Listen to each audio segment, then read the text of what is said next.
clears up. She couldn't make the live stream, but she could stream the live stream. Now she made time and she had a 4.5-hour meeting with Erika Kirk. So she didn't have time to fly to Phoenix, Arizona, but she did have time for a 4.5-hour meeting, which you have to imagine involved time on either side of that, traveling to and from. She couldn't fly there to do it in person, but she could do a 4.5-hour meeting where there's no cameras. I find that really interesting. And they say that it's a meeting with a guy named Strife at Turning Point, Erika Kirk, Turning Point's lawyers, and Candace Owens. That's the meeting. She's there for 4.5 hours. She doesn't say anything all day. Today, she gives her recap of the meeting on her show.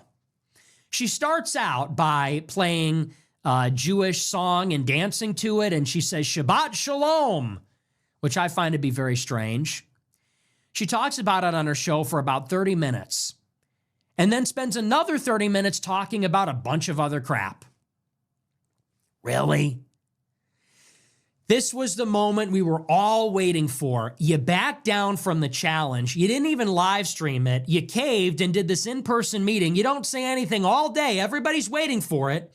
Finally, you do your show recapping the 4.5-hour meeting. She doesn't even dedicate her entire 1-hour show to the meeting. Doesn't dedicate even the entirety of her 1-hour show the next day. She spends 30 minutes talking about it. I think she did more sponsorships than she talked about the actual meeting. More sponsorships for like pro-life and gold or whatever it is than she did talking about the actual meeting. And what she talked about, honestly, I didn't even follow it. I didn't even really understand what she said. It was so rambly and non-committal and half-baked. It seemed like at once she was saying, well, Turning Point is innocent. Erika Kirk is innocent. And they showed me some receipts. And Tyler Robinson's the killer, and he shot Charlie Kirk, and the bullet stopped in Charlie Kirk's neck because they saw the medical report. So she totally walked it back. But then at the same time, she comes out and says, well, but some people at Turning Point are bad because the vibes are off. No evidence. She just says, I don't know, I feel like something is off. She says she brought up the Egyptian planes to Erika Kirk, but didn't really tell us what the result of that was, what Erika said, or if there was a conclusion that was reached, and maintains that she still sort of believes in a conspiracy. Yeah, coming from somebody who actually does like Candace, I watch Candace content from time to time, big fan of Candace. I do think it was a big old letdown. I think we need to stop setting such high expectations on, all this buildup. They're teasing us something big. Candace has been talking, crazy since Charlie Kirk's death. Whatever the conspiracy may be, I think a lot of it was entertaining. A lot of us had, we were on the edge of our seats. A lot of us tuned in. That's why her live count was very high every single stream. I think just the expectation, I think we just expected too much out of this meeting with Erika Kirk.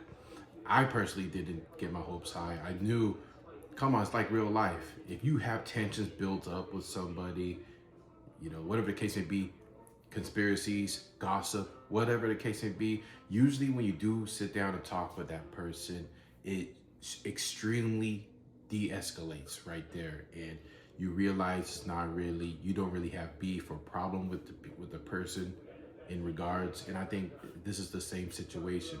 I think too many people, I didn't know, what do you guys expect for them to just fight after this? Candace was friends with Charlie.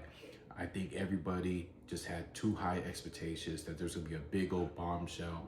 As you might have heard Candace explain, she said that a lot of the conspiracies, Charlie Kirk's wife was hearing it for the first time, learning it through Candace Owens' streams.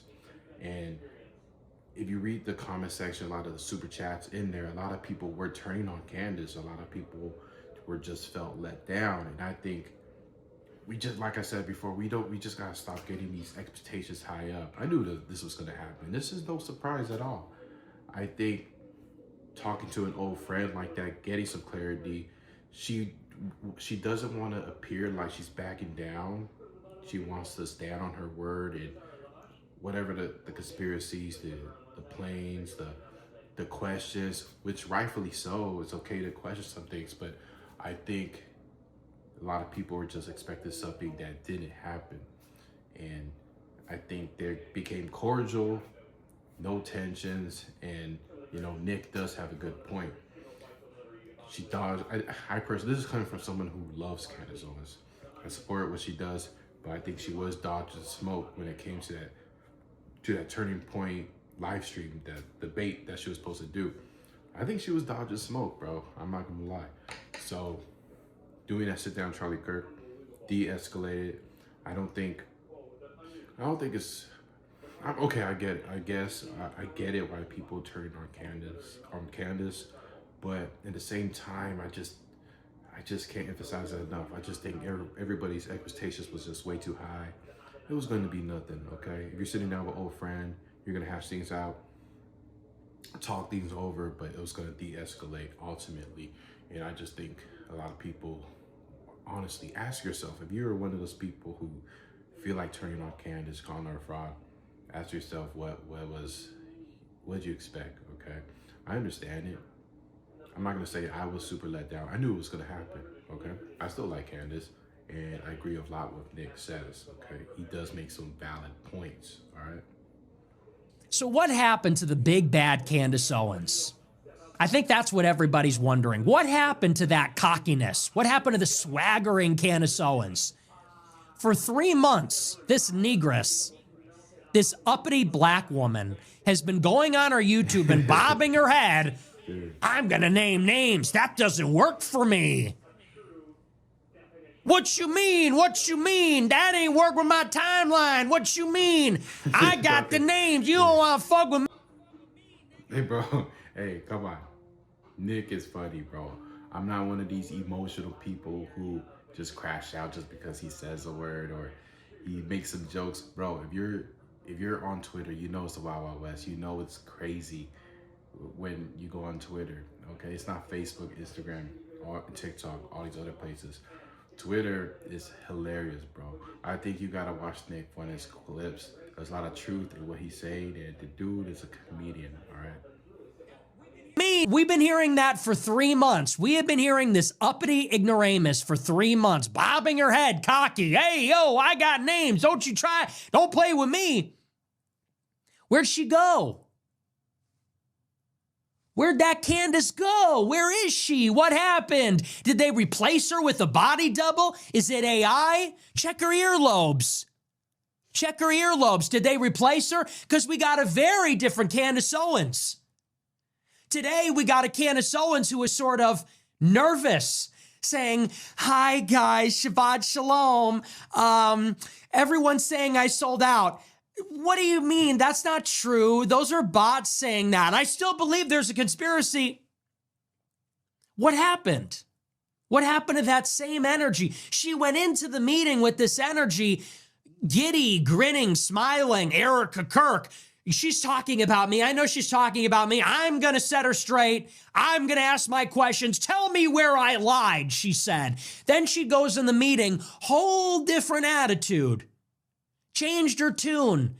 She comes out of the meeting, whole different attitude. Erika's the best. Turning Point's innocent. It's just some people in Turning Point might be bad because, we don't know, but we know it feels off. What happened? You know what I think happened? I think this is why Turning Point called the meeting in the first place. Because a lot of people that defend Turning Point were saying they're making a mistake hosting the meeting. They're saying no matter what they say, Candace will continue fanning the flames of the conspiracy. People said, so why did Erika agree to the meeting? Here's what I think happened based on my intimate knowledge of how these things work. The way the defamation law works in the United States is very interesting. If you defame or libel an ordinary person, a private citizen, there's a very low bar to prove that you've defamed somebody. So let's say if I talk about my neighbor who is not on Twitter, who's not on Facebook, who's not a famous person, if I take my neighbor who's a private person that just has a job and is unknown, and I start saying, this person's a murderer, this person's a rapist, this person's terrible, all they have to prove is that I was reckless. All they have to prove is that what I'm telling the world about that person is not true. Okay, dude, I agree with Nick. I'm sorry, it is what it is. I agree with Nick. All right, okay. Like I said, look, I'm the rare case that I like both people. I do. I like both. I like Candace Owens. I like Nick Fuentes. And in this case, you got to give it to Nick Fuentes. Dude, he's making points. Candace Owens hyped it up. She was the bossy lady. Yo, this is what I believe in. They're trying to stop me from getting the truth out, all the stuff. If you're going down that route, you got to stand 10 toes down. You got to just have the confidence to stand on it. I knew that's why I wasn't the people who were surprised about what happened today. I just didn't, I just don't think it was going to be productive. Productive on the personal level of Erika, Kirk, and Candace Owens, all right? A good step in repairing their relationship, but for the public, we're here for the fuckery. We're here, we want to see the conspiracy. We want to see what is revealed during this case, the death, and I think a lot of us were let down in that. Me, not so much, because I knew it was going to happen. I agree with Nick on this. It is kind of funny. I think it was a bad look for Candace. I think, yeah, man, you gotta stand on what you were saying for weeks and weeks after Charlie Kirk's death. So that's my whole take on it. This coming from a fan of Candace Owens. I'm a fan of Nick Fuentes. Love Nick Fuentes. So let me know what you think, and peace.